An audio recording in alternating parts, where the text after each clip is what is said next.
Faz Tipo, parte. É.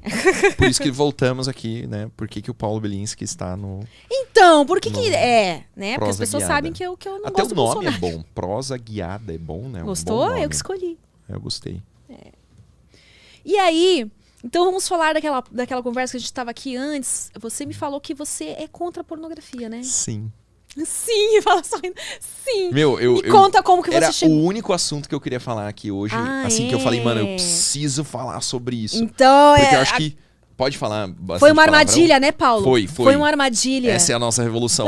Eu tenho certeza que todos os punheteiros assistem este Deve ter muitos punheteiros podcast. assistindo aqui. Com certeza. Então agora eu vou, né, explicar algumas coisas pra vocês que eu descobri. Né? Uma coisa que eu tava falando com a Amy é que depois que eu fiz a leitura de um livro chamado Your Brain on Porn, que é um estudo que fala sobre os efeitos do consumo da pornografia, tanto em homens quanto mulheres, depois que eu li esse livro, eu mudei.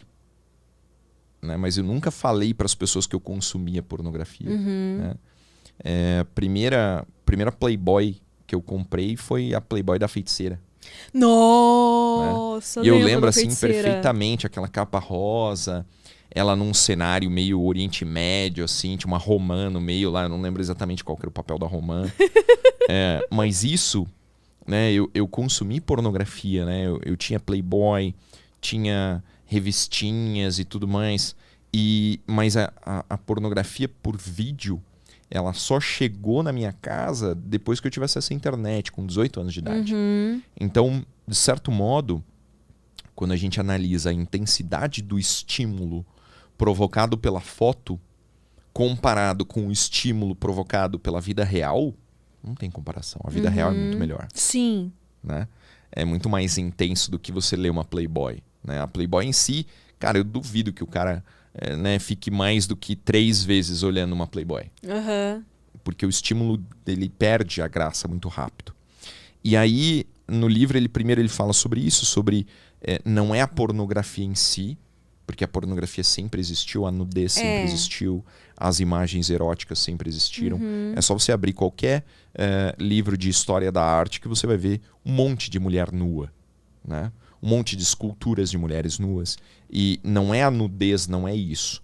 Mas o que a nossa geração tem de diferente, que é o que realmente está estragando o cérebro dos jovens, né, e dos adultos também, é a multiplicidade de estímulos, a velocidade em que o estímulo é alternado e a intensidade desse estímulo. Né? Quero mandar um super abraço aqui para o Miguel Soriani, um grande amigo meu. Ele esteve aí conosco no Projeto Policial, fez o curso de tiro domingo passado, a gente falou sobre isso. E ele fala, ele trabalha muito com o vício na pornografia, e ele fala que a intensidade do estímulo é tão grande que faz com que os homens percam o contato com a realidade sexual. Então, com o consumo da pornografia e a masturbação, tem um momento em que o cara não vê mais prazer e satisfação em ter uma mulher. Ou uma mulher ter um homem. Mas aí é o ponto do vício, né?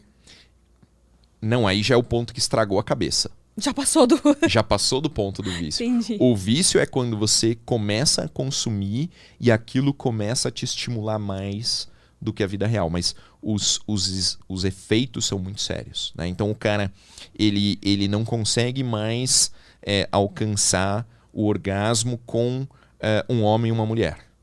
Aí tem que ter 2 mulheres e um homem. Né? Ele sobe o nível. Aí ele se acostuma com aquele nível de estímulo. Ele sobe o nível. 2 homens e 2 mulheres. Mais alguma outra coisa radical. Mais alguma outra coisa radical.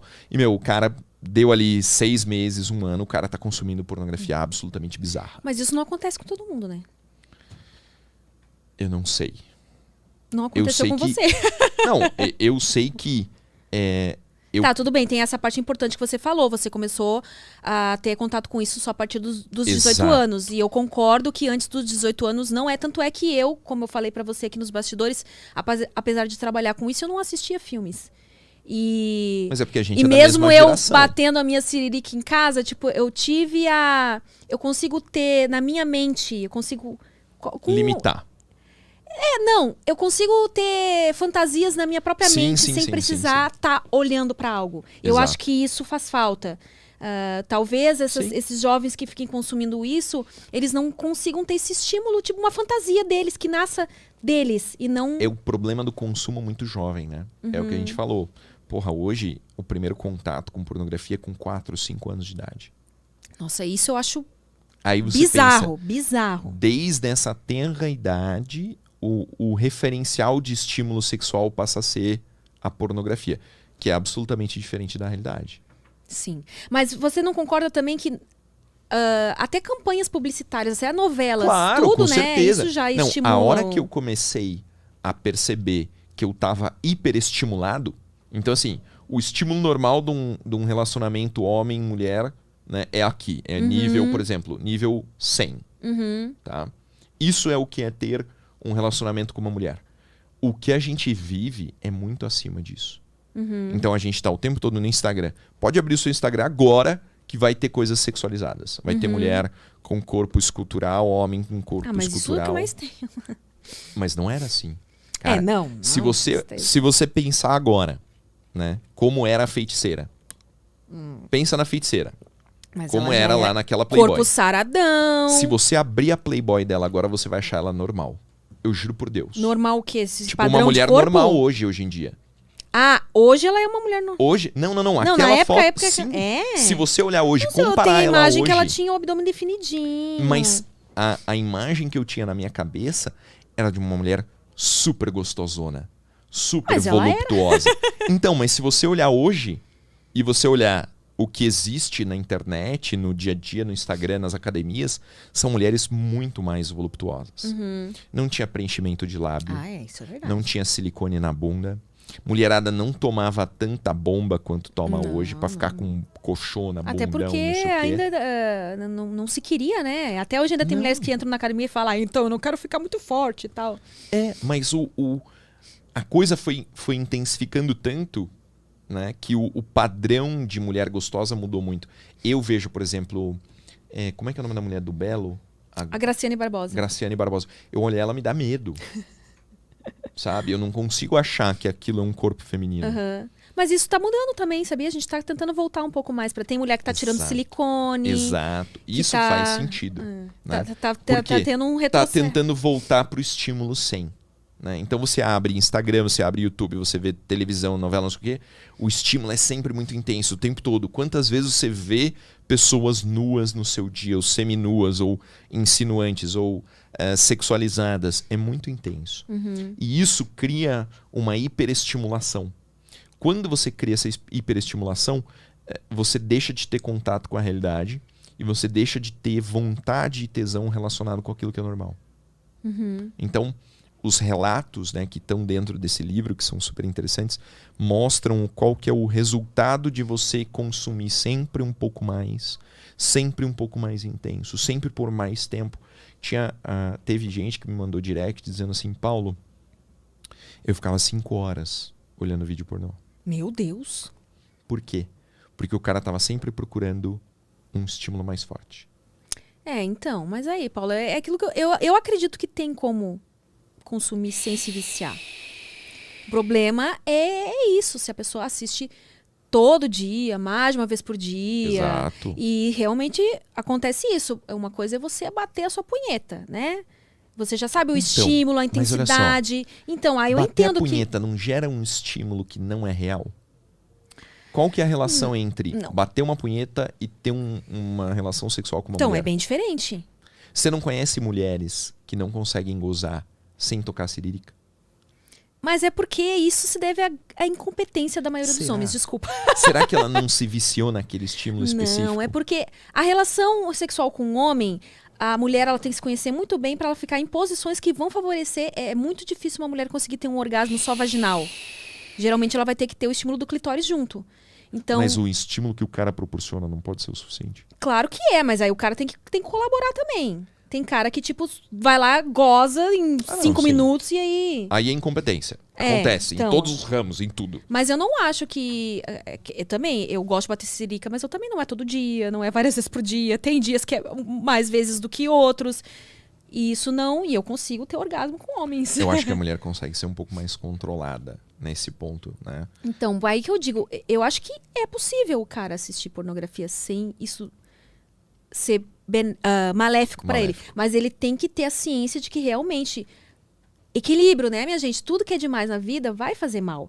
Que é que a sua punheta, você tem uma pressão que você bate, que a vagina da mulher, nem que ela faça pompoarismo, ela não vai atingir aquela pressão, a mesma velocidade. Tá vendo? Né? Você não, já eu sei, eu tenho entendimento. Você tem a noção correta. Mas eu sempre falo, mesmo para quem me segue, cara, tudo que é demais faz mal. Eu também, e eu já, na webcam, eu já entrei em contato com caras que chegaram nesse vício de querer sempre uma coisa mais bizarra por isso, porque eles começaram a assistir desde muito cedo, então coisas normais já não incitam mais eles. Cara, se ele vem com uma coisa muito bizarra, eu não vou conseguir satisfazer ele. Já falou, olha, isso eu não faço e tal. E eu não sei se ele quer ouvir de mim. Já te pediu. Coisa bizarra que eu neguei é entrar na fantasia dele de pedofilia. Puta que pariu. Ou de incesto. Isso eu não faço. Não entro na onda de tipo assim. Se ele começa a me contar, então eu tenho um desejo por uma sobrinha minha, eu já, cara, puta que pariu. Sai fora, aqui não é o lugar. Isso aí tá errado. Não, eu não estimulo isso de forma alguma. Aí tem os caras que começam a procurar coisa, tipo, uns fetiches assim, agora eu não sei se isso tem a ver com a quantidade de pornô que ele assiste ou se é uma coisa que tem a ver mais com já é uma psicológico. Parafilia. É, parafilia, que tipo, fetiche com cocô, essas coisas. Coprofilia, não é? Eu nem sei como é que é o nome disso, mas é que o termo pornográfico é skatting. Na medicina legal a gente estuda as parafilias. E é super legal. Porque todas elas têm um nome. E é muito difícil de memorizar tudo. É um nome estranho, né? É tipo dolismo, né? Que é a atração sexual por bonecas. Né? Por manequins. Tem nome pra tudo. Eu não vou saber de cabeça aqui, né? Mas tem atração sexual por balões. Tem. Isso aí é coisa que é de boas fazer na webcam. Você já encontrou isso? Eu conheço uma amiga que o cara pagou um valor pra ela comprar vários balões lá e ficar... Caralho. A bola do Kiko, sabe aquela bola do Kiko? Sei. Então, tem um cara que tinha fetiche por isso, essa minha amiga aí. Nossa, ele pediu pra ela comprar uma bola daquela e ficar sentando na bola e estourar a bola com as unhas. Isso, exato. Tá vendo? Pra que medicina legal se você pode aprender ao vivo? Caralho. Tem. Esses aí eu acho de leve, Mas a questão de... Já veio um cara conversar comigo e falar, então, eu já assisti, tipo, o normal eu não procuro mais um pornô e só um homem e uma mulher pra assistir. Tem que ser um bagulho assim, cabuloso, louco. Né? Esse é o problema. Então, esse cara, ele estragou a sexualidade dele. Mas tem volta. Dificilmente... Essa então, é boa tem notícia. volta. Porque o que eu vejo muito também é que muitos caras assistem... meio que por comodismo. Porque é difícil, o cara já não vai né? atrás de um relacionamento e tal, não sei o que. Eles entram nesse comodismo de tipo assim, não vou me arriscar a levar um fora. Ou então, minha mulher não tem, o relacionamento não tá bom, vou me afundar na pornografia. Né? Eu passei, né, um período de 14, 15 dias de internação. Depois que eu tomei os tiros, eu fiquei 11 dias na UTI e mais uns 3 dias no quarto. Então, esse período, eu fiquei sem nenhuma espécie de estímulo. Eu não tinha televisão, eu não tinha celular, eu não tinha Netflix, eu não tinha rádio, eu não tinha conversa com ninguém, porque era o auge do Covid. Eu tinha 1 hora de visita por dia. 1 hora. Então, assim, eu ficava basicamente numa cama. Não, eu não conseguia me mexer, não conseguia fazer nada. Você acha que tem televisão no SUS? Não tem. Então eu tava lá, fudido na cama, olhando uma saída de ar no teto. Caralho. Teve um dia que eu tava tão focado em ver movimento, né, que eu enxergava, tinha uma janela aqui na minha esquerda, que eu fiquei com dor no olho de ficar olhando assim pro lado. Pra as pessoas passando, sabe? E aí, quando eu saí da UTI, os meus sentidos, eles estavam todos assim estourados. Porque eu não tinha aquela dose frequente de dopamina que a gente tem de celular, de notificação, WhatsApp, Instagram, YouTube, e-mail, ligação, conversa, tudo. Eu fiquei 15 dias sem isso. Então, o mundo ficou diferente. Né? A comida tinha outro gosto, a atividade física era outra coisa. Então, eu acho que isso é o futuro, sabe? De quem vai buscar uma reeducação dopamínica. E como que isso vai ser possível nesse mundo que a gente vive? Você tem que abrir mão. Eu penso isso. Hoje eu não consigo. E quem trabalha com as redes sociais? Eu não consigo. Eu vivo da rede social. Né? Eu tô o tempo todo online, dando aula, vendo notícia, entrando ao vivo, fazendo live, todos os dias. Mas quanto mais eu faço isso, mais eu tenho a vontade de ficar isolado. Né? Você acha que de repente, de tempos em tempos, a pessoa conseguir fazer isso já ajuda? Tipo, Nossa, uma vez por mês? Imagina uma vez por dia. Uma vez por semana. Você conseguir uma hora livre, sabe? Uma horinha, sem absolutamente nada.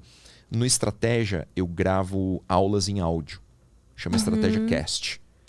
E um dos prazeres da minha vida é entrar dentro da cabine de gravação. Porque fica só você. Isolamento total. É uma delícia, cara. Eu queria morar lá dentro. Né? Porque você entra, fecha a porta, parece um submarino. Assim, tchum! Né? Você fecha aquela latch, assim. Que é pra vedar mesmo, né? Pra vedar, pra não atrapalhar a gravação. E, cara, ali dentro é silêncio total. É muito gostoso. Então, o meu objetivo é esse. É começar, né, gradativamente, fazer um período desse. Um detox. Um detox, né? Mas eu tenho um amigo... o DW lá de Montes Claros, que ele mora numa chácara assim, super afastada, não tem energia elétrica, sabe? Não tem...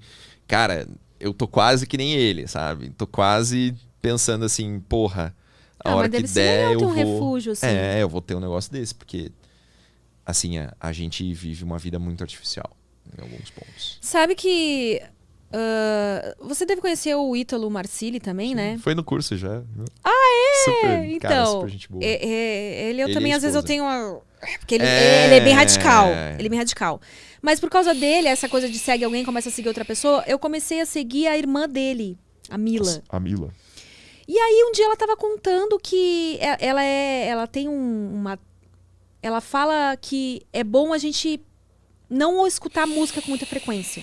Porque o escutar música também fica aquele... estimulando o cérebro. Um padre uma vez falou assim: Paulo, eu também pensava isso, mas eu tive que rever o meu conceito, porque eu conheci algumas pessoas que, quando escutam música, cria dentro da cabeça delas um barulho constante que permite que ela esqueça as coisas que estão acontecendo e foque no que ela está fazendo. Ah, é? Às vezes eu faço isso também. Você consegue focar em algo ouvindo música? Não, é porque gera... Sabe aquele barulho, aquele white noise, assim? Aquele barulho, tipo... né, aquele barulho frequente que você esquece que tá lá? Sim, sei. Ele gera esse efeito também, mas não é sempre. Em algumas É que nem ocasiões. quando o bebê recém-nascido, até uns 3 meses mais ou menos, ou mais, não sei. É que diz que depois que o bebê nasce, ele demora um período pra entender que ele está fora da barriga da mãe. Com certeza absoluta. Isso é super interessante. E aí um dos barulhos que eles falam pra gente fazer é tipo secador, sei lá, uns negócios assim que meio que lembre o barulho de som do útero. Aquele negócio de amarrar a criança funciona também? De colocar ela num pacotinho assim, como se fosse... Como se ela estivesse dentro da barriga? Dizem que funciona, eu não cheguei a testar. Não, que eu ficava sempre com a minha bebê muito no colo. Eu dei o máximo de colo, a hora que eu tiver filho, eu vou fazer várias experiências, cara. Mas ela não gostava muito de ficar presinha assim, não. Mas algumas vezes funcionou pra acalmar ela. Ela se sentia aconchegada, né? Tem isso aí também. Mas o que ela falou dessa relação da música e tal, teve um dia que ela deu uma dica que é tipo, algum seguidor dela fez isso, de você ficar num local olhando pro nada. Só se permita ficar ali e olhar pro nada. E eu comecei a fazer isso. Sério? É meditação, eu comecei a meditação. Eu comecei a ir pra minha sacada todo dia, assim, eu acordo, vou pra minha sacada e fico lá olhando pro céu. Mas calma, você olha pra uma coisa grande? Isso, pra algo assim que te desfoque. Eu fico lá olhando pras nuvens, tipo assim. Isso chama experiência oceânica. É você olhar pra alguma coisa que é muito maior do que você. Isso, é isso que ela falou. Isso é uma experiência oceânica. Pra você lembrar o quão como grande... você é pequeno. Isso é uma experiência oceânica. Deus tá ali, tipo assim. É um princípio estoico, que é aquela coisa que você sente quando você tá na praia, voltado pro mar e você vê aquele mar infinito. Né? Ou você... Isso aconteceu em Porã também, no Paraná. Eu olhei pro céu e eu vi o céu e eu vi estrela pela primeira vez. Em muitos meses. Nossa! Porque a gente não vê mais estrela por causa da luminosidade. É tudo muito luminoso, você não enxerga o contraste. E eu olhei pra cima, assim, era aquele preto total e os pontinhos brilhantes. É uma experiência oceânica, né? Que te coloca no seu lugar. Isso é muito legal. É do estoicismo isso. É estoico, Tá. Eu sou super fã, assim. Mas esse ponto que você falou de ficar olhando pra alguma coisa, pro nada, tipo, se você ficar 10 minutos aqui parado, olhando pra cortina... Aí isso é meditação, é um né? princípio, é como você começa na meditação. Meditar é muito difícil. Às vezes eu olhando pra chama de uma vela também, né? Isso, você ali. começa dessa forma. Que é você esvaziar a sua cabeça, né? É importante pra caralho. Não, mas isso que ela falou que eu gostei muito, porque quando eu tava ali na Fez sacada, sentido, né? olhando pras nuvens, olhando pro céu, pensando, olha como o universo é imenso, né? É pra você esquecer. Às vezes a gente tá fixado em problemas ridículos, né? Eu assim, fazia meu Deus, isso. O que é isso aqui? Perto de. Olha isso, olha o mundo. Em relação aos né? meus problemas, eu fazia isso com o pessoal que é... Assim, essa é a vantagem de você conviver com pessoas muito foda, assim. Que, tipo, os problemas deles também são muito foda. Né? Então, assim, quando você achar que você tem um problema, cara, vai pra alguém meio foda e pergunta qual o problema que tá acontecendo na vida dela agora. Você vai ver que é muito maior do que o seu e você vai ficar quietinho. Né? Acontece isso também. E eu achei muito, muito legal, porque é uma coisa que a gente fazia antes quando não tinha filme, não tinha Netflix, assim, não tinha essa acessibilidade toda que a gente tem. Sim. E que fazia tão bem. E nesse tumulto do dia a dia a gente esquece. Isso é verdade. E aí eu achei essa um hábito legal pra... Conexão com a realidade, né? Super importante. Mas será que a gente encerrou o papo da pornografia? Não, se você quer voltar e falar mais sobre... Não, eu acho que foi ideal, assim. Eu acho que foi legal, tipo, deu pra explicar. Fica assim. O alerta aí, né? Ressaltando.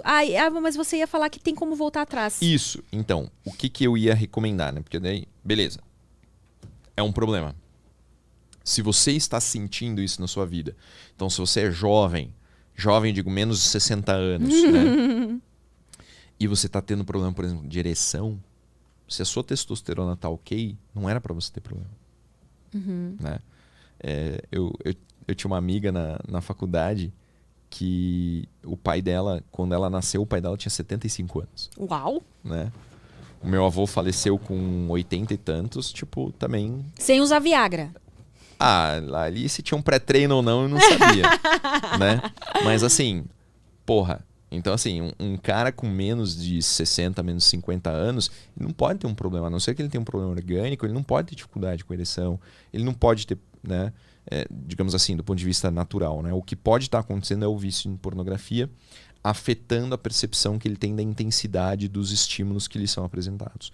Então, você tem que passar por uma desintoxicação. Né? Então você tem que parar com a pornografia. Vai ser ruim, vai ser difícil. Né? No livro tem relatos de pessoas que só passaram a sentir o efeito de parar de consumir pornografia depois de um ano parado. Né? Mas a maioria das pessoas que não é super heavy user, assim, se você tiver uma experiência de 1 semana, 2 semanas, 1 mês sem pornografia, você já vai ter uma melhoria muito grande na sua qualidade de vida. Então, é algo que tem solução. Você não precisa pensar assim, não, agora é só pornografia mesmo, mais ainda. cada vez mais heavy metal. Não, calma. Né? Dá pra reverter e dá pra voltar a ter qualidade de vida com o passar do tempo. Né? Você só precisa se conscientizar de que aquilo é ruim pra você, que tá gerando expectativas e estímulos que não são verdadeiros, que vai te dar problema. Então, diminua isso, porque você vai ter um resultado positivo depois.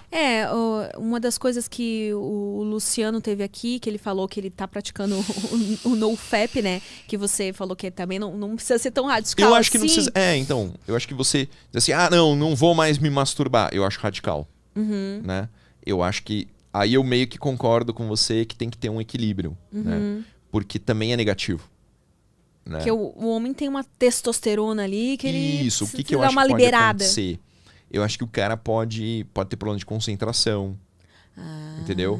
O cara pode ter outras dificuldades. E pelo que eu entendi, também é prejudicial para o aparelho reprodutivo masculino não ter ejaculação. Né? A gente é feito para ejacular com frequência, do ponto de vista biológico. Então... Assim, eu não tô querendo Mas dizer... se o cara é casado e faz sexo com frequência, tá resolvido também. Claro, esse é o primeiro ponto. Tá. Arrume uma namorada. Esse é o primeiro ponto. Arrume uma namorada. Né? Mas eu ainda não consigo... Então, troca ideia com ela. Né? No livro tem muita coisa assim. O Soriani também fala muito sobre o papel da mulher dentro do relacionamento para reajustar, realinhar o cara, né? A cabeça do cara. E depois ela vai aproveitar. Então é tipo um investimento. Né? Então vale a pena. Né? Faça esse caminho porque vai ser positivo para você. O que o Luciano falou, que a experiência dele de não estar praticando masturbação mais, é que ele sente vontade de fazer sexo com mais frequência, obviamente. Isso ele é um bom. menino solteiro, mas ele consegue, né? É um TikToker, famosinho, sempre tem alguma menininha, né? E aí ele acaba... Pô, ele sente vontade, ele vai fazer sexo, né? Isso é organicamente positivo. Pois é. Só que aí tem que... O fato de não se masturbar, eu acho que às vezes pode ser perigoso, por exemplo, ele que tá solteiro. Aí ele diz que já conseguiu esse equilíbrio. Mas a pessoa tem que ter um controle ali mental pra não sair arranjando encrenca também. Sair com qualquer uma que... daí tem outros fatores que devem ser levados em consideração. Porque às vezes se você vai só... É que pro homem não é, assim... Isso é uma diferença muito grande que existe entre homem e mulher. É que a mulher, ela tá acostumada a dizer não para sexo desde muito cedo. Né? Então a mulher com 13, 14 anos, ela já tem, né, os caracteres sexuais secundários desenvolvidos, então ela já começa a ser abordada, ela já namora, ela não sei o que, ela tá acostumada. O homem não tá acostumado a dizer não pro sexo. Ele pelo contrário, né? Ele é sempre estimulado desde cedo. Não, mas ele não tem oportunidade. Né? O homem jovem, ele não tem a oportunidade, a não ser que ele esteja no topo da hierarquia de dominância. Entendi o que você quis falar agora. Então, assim, o cara tá... Então, é raro também o cara que tá nessa posição que ele... Porra, ele tem sexo a hora que ele quiser, ele pode dizer não. Entendeu?